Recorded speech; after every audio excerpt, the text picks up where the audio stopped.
प्रश्न आपको स्क्रीन पे दिखाई दे रहा है। कह रहा है 6 व्यक्तियों में से प्रत्येक की औसत आमदनी 200 रुपया प्रतिदिन है। यदि 5 व्यक्तियों की कुल आमदनी 1005 हो तो छठे आदमी की आमदनी क्या होगा। चलिए मैं आप लोगों का सवाल हल कराने जा रहा हूँ, तो चाहे आप वीडियो रोक के प्रश्न बना सकते हैं। पहले इसमें दो देखिए, एवरेज बराबर इसमें होता है। एवरेज बराबर होता है योग बटे एन। योग बराबर यहाँ पे होता है एवरेज गुना एन। एन का मतलब यहाँ है संख्या, मतलब कितनी संख्याओं का योग निकालना। अब चलिए सवाल पे जाते हैं। कहता है 6 आदमी का औसत आमदनी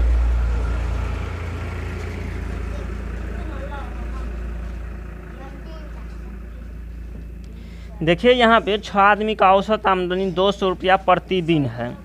औसत आमदनी यहाँ पे प्रतिदिन है, तो इसको 6 आदमी का योग निकालने के लिए 6 आदमी का औसत आमदनी यानी औसत आमदनी 600 रुपया है। आमदनी कितना होगा रियल में, उसके रियल में कितना रुपया, यानी इस तो रेशियो निकाला है ना, इसलिए यहाँ पे औसत यानी कि एवरेज गुना एन हो जाएगा।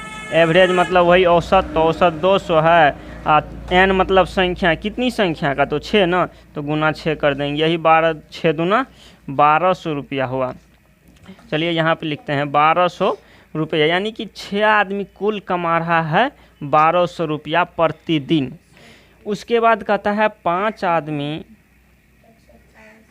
का आमदनी यहाँ 1005 रुपया प्रतिदिन है। जब 5 आदमी का 1005 रुपया है, तो छठे आदमी का कितना होगा भाई साहब। देखिए यहाँ पे 6 आदमी कमाया है 1200 रुपया, 5 आदमी का हुआ 1005 रुपया, तो छठा का कितना होगा। तो कुल में से इतना माइनस कर देंगे तो छठा का निकल जाएगा, वही करेंगे। तो छठे आदमी का यहाँ पे लिखेंगे, छठे आदमी का आमदनी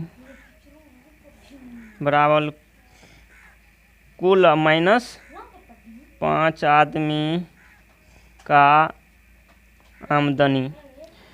तो 5 आदमी का आमदनी जो है यहाँ पे कुल कितना है 1200 रुपया, और माइनस 5 आदमी का आमदनी कितना है 1005 रुपया। तो जब 1005 में से देखिए यहाँ पे घटाते हैं, 0 में से 5 गया नहीं घटेगा, 10 में से 5 गया 5, यहाँ 9 बचेगा, यहाँ 1 बचेगा, ये करें, यानी कि छठा आदमी का आमदनी निकल के आ जाएगा 195 रुपया, यानी कि यही